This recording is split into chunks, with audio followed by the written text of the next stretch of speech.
100 రోజులు నిరాహార దీక్ష. నేను ఎవరిని ప్రాబ్లం చేయలేదు. నేను హైదరాబాద్కి వెళ్ళి వచ్చిన అన్న 2 రూపాయల వడ్డీకి డబ్బులు తీసుకొని మీరు ఇలాగ వచ్చిన. ప్లీజ్ అన్న మీ భజన బ్యాచ్ ని ఆపేయండి, మా ప్రాబ్లం అర్థం చేసుకోండి ప్లీజ్. మీ యొక్క ఎమ్మెల్సీ పార్టీ మారుతూ మీరు ఢిల్లీ దాకా పోయారు అన్న. ఆడబిడ్డలు రాత్రి పూట వర్షంలో ఆడ ఈడ కూర్చుంటున్నాం, ఉర్రుతున్నామన్నా. ప్లీజ్ కాళ్ళు మొక్కుతాం, కాళ్ళు అన్న కామెంట్లు చూడరే. ప్రతి యూట్యూబ్ ఛానల్, ప్రతి న్యూస్ ఛానల్ ఒక్కసారి మా గురించి ఆలోచించింది. మీరు మా మాట వినండి. దీంతో కాకుండా మేము అస్సలు తగ్గమన్నా. దీనికి మీరు ఎంత తగ్గించినామంటే మా వల్ల అయితే లేదు. మేము ఎంత టైం చెప్తుంది, మేము చదవలేము, మేము చదివించుకోలేము. ప్లీజ్ అర్థం చేసుకోండి.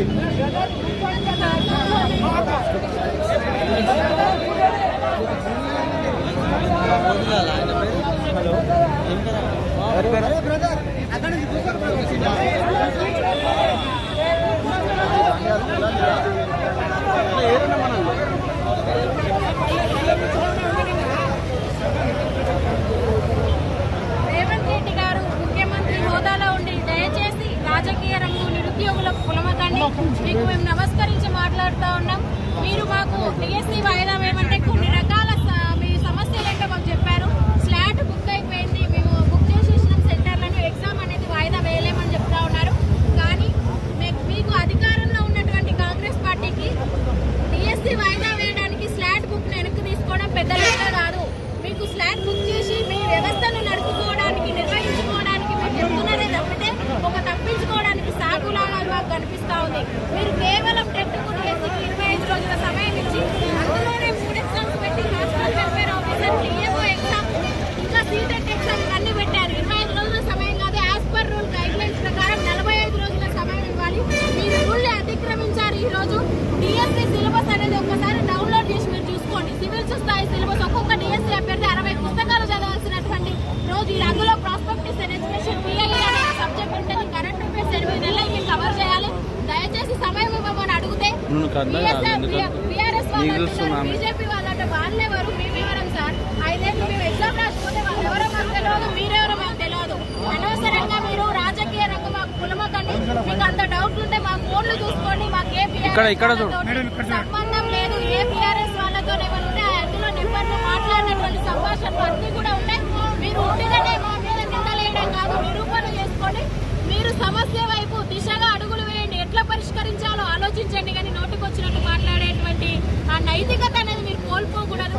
ఎందుకంటే ఉపాధ్యాయ వృత్తిని ఎంచుకున్నటువంటి ఎంతో మంది అభ్యర్థులు ఈ రోజు గౌరవంగా రోడ్ల మీదకి గౌరవంగా బతకాల్సిన వాళ్ళు రోడ్ల మీదకి వచ్చిందంటే అర్థం వాళ్ళకు పెద్ద సమస్య ఉన్నదని. మీరు ఎంతసేపటికి గ్రౌండ్ రిపోర్ట్ తీసుకోకుండా మాట్లాడుతూ ఉన్నారు. మీ ఎమ్మెల్సీ తీన్మార్ మల్లన్న గారు కూడా ఎగ్జిట్ పోల్ పెట్టడం జరిగింది. ఆయన కూడా 84% మంది వాయిదా వేయాలని కోరుకుంటున్నారు. శాంతియుత నిరసనలు చేస్తా ఉన్నారు. దయచేసి దీనికి పోలీస్ వ్యవస్థ కూడా మాకు కోఆపరేట్ చేయాలి అని కూడా మేము కోరుకుంటా ఉన్నాం. అయితే వాళ్ళు కూడా మీ తీన్మార్ మల్లన్న కూడా బీఆర్ఎస్ మనిషేనా? మీ అద్దంకి దయాకర్ సార్ కూడా బీఆర్ఎస్ మనిషేనా? వీళ్ళు కాదు కదా. దయచేసి వ్యవస్థను మీరు డిస్టర్బ్ చేయకూడదు. వీళ్ళు వ్యక్తిని ఆపగలుగుతాం కానీ వ్యవస్థను ఆపలేము. బీఆర్ఎస్ వాళ్ళు గోబ్యాక్ బీఆర్ఎస్ అని చెప్తా ఉన్నాం. ఎంతసేపు మీరు బీఆర్ఎస్ వాళ్ళు కాంగ్రెస్ అంటారు, కాంగ్రెస్ వాళ్ళు బీఆర్ఎస్ అంటారు. మీరు కొట్టుకొని వస్తా ఉన్నారు కానీ మధ్యలో నిరుద్యోగులు నలిగిపోతా ఉన్నారు. సార్ ఇప్పటికీ కూడా ఒకటే చెప్తా ఉన్నాం, హాల్ టికెట్లు ఎందుకు ఇచ్చారు? మీరు హాల్ టికెట్లు రాకముందు నుంచి కూడా మేము నిరసన తెలుపుతా ఉన్నాం. దయచేసి మీరు సమస్యను పరిష్కరించే విధంగా ఎక్స్పర్ట్ కమిటీని నియమించండి. మీరు ఎవరిని పిలిచారో మిమ్మల్ని మిస్గైడ్ చేశారు. మీరు ఎవరి దగ్గర గ్రౌండ్ రిపోర్ట్ తీసుకున్నారో వాళ్ళు కూడా మీకు మిస్కమ్యూనికేట్ అయ్యారు. దయచేసి దీని మీద ఒకసారి కేబినెట్ సమావేశం పెట్టండి. దీని మీద గ్రౌండ్ రిపోర్ట్ తీసుకోండి. మీరు నోటిఫికేషన్ వచ్చి 3 సంవత్సరాలు అయిందని చెప్తా ఉన్నారు. డిఎస్సీ నోటిఫికేషన్ వచ్చి సంవత్సరం మాత్రమే అయింది. 8 నెలల నుంచి ప్రిపేర్ అవుతా ఉన్నారు. మీరు ఇప్పుడు రాయలేరా అని కూడా మీరు అడుగుతా ఉన్నారు.